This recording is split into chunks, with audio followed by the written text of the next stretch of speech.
2,000 years later. Busy. Nandito na ako sa dorm. Yun guys, actually, may kuha po sa Muji MOA. Yung ano ha, hindi nasa backpack. Yung first time kong bumili ng Muji sa MOA, lumabas ko. Grabe, ang pogi niya. Pero I noticed the Japanese is ganun. So, let's start this haul. Ano naman binili ko? Konti lang binili ko guys. Worth it naman siya. So, I will show you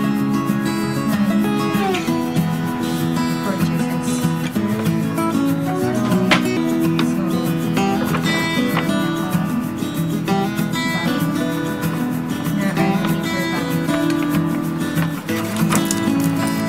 Bumili ako.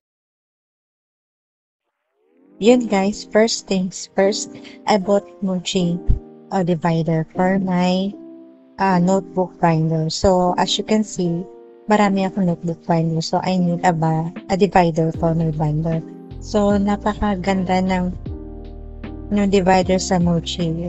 And this is eco-friendly. And napaka-worth it naman kapag sa kanila pinili. As you can see, may mga price siya per country na meron silang branch.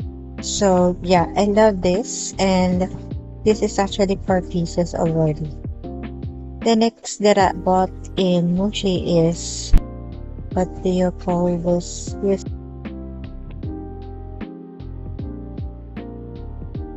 Binder in A4 size.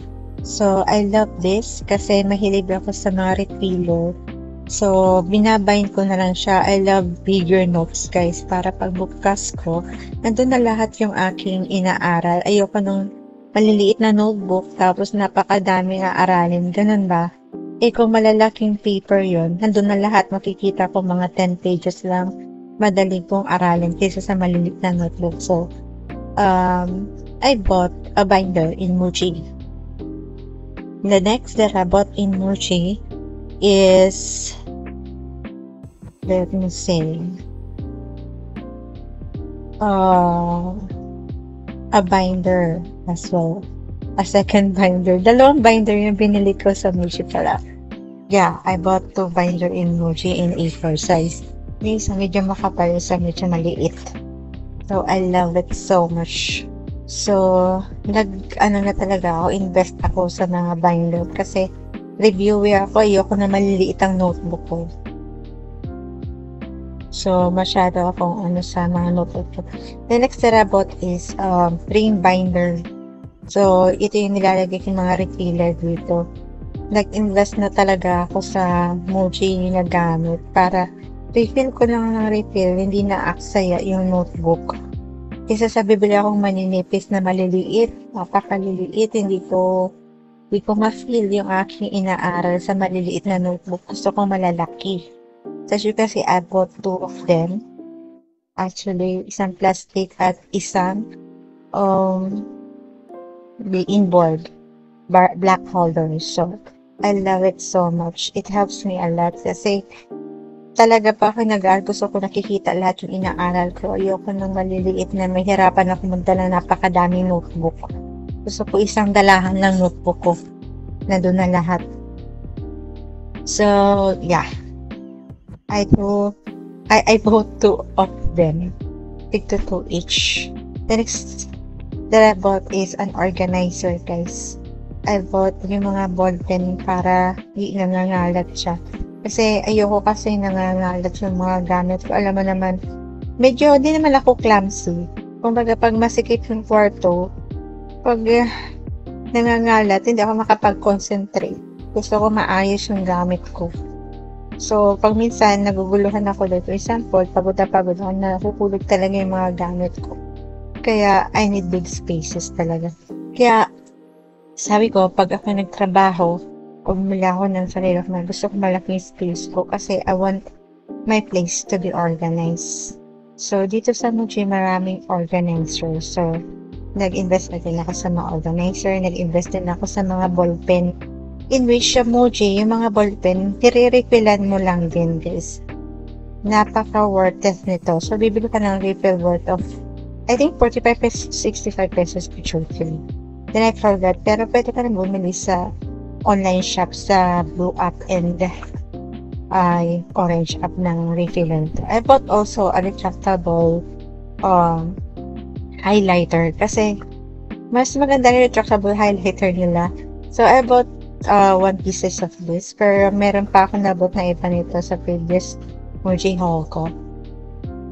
So the next that I bought is non-retractable ballpen nila. Ang ganda ng mga ballpen nila, guys. So I highly recommend Muji pens, guys. Napakaganda niyang isulat. So refill ka na lang ng refill, hindi na aksaya yung ballpen mo, bibilin mo lang yung ink talaga, yung bala talaga. So napakaganda ng mga Muji. So this is a short vlog lang kasi nang haul ko sa Muji. This is the retractable pen of Muji. I bought 2 colors, gray and black. So re-refillan ko lang siya ng re-refillan. Actually, nasira ko yung 2 pen ng Muji kasi sulat ko. Ganun na kalupit mag-aral kasi I bought sketch notebook in the review school. When I got home, I revised my notes. Gusto ko maganda yung sulat ko pag ako'y nag-aaral. So, yun guys. Yan yung aking mga binili sa Muji. So, hindi ako basta-basta yung bumibili ng gamit.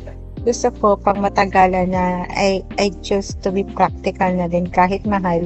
At least, refill ko lang ng refill. Bibiling ko lang naman loose lips. So, yun guys. So, di ba rin 2 ang binili ko. Kasi, nagtatrabaho na ng private duty nurse, at least, nakakatulong ko sa mga expenses ko sa mga gamit ko pa lang. So, since ang tagal ko makapasali, imbis na talaga akong mga gamit.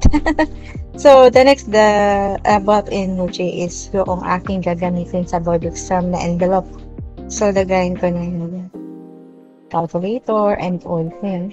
Nakabili ako sa Muji yun. So, it's really worth it, guys. Yan lang.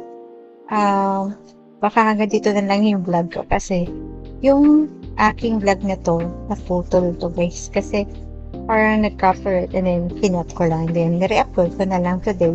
So, this is the envelope in Muji Ziploc. So, meron siya mga packet. Maganda yung kanilang envelope. So, yeah.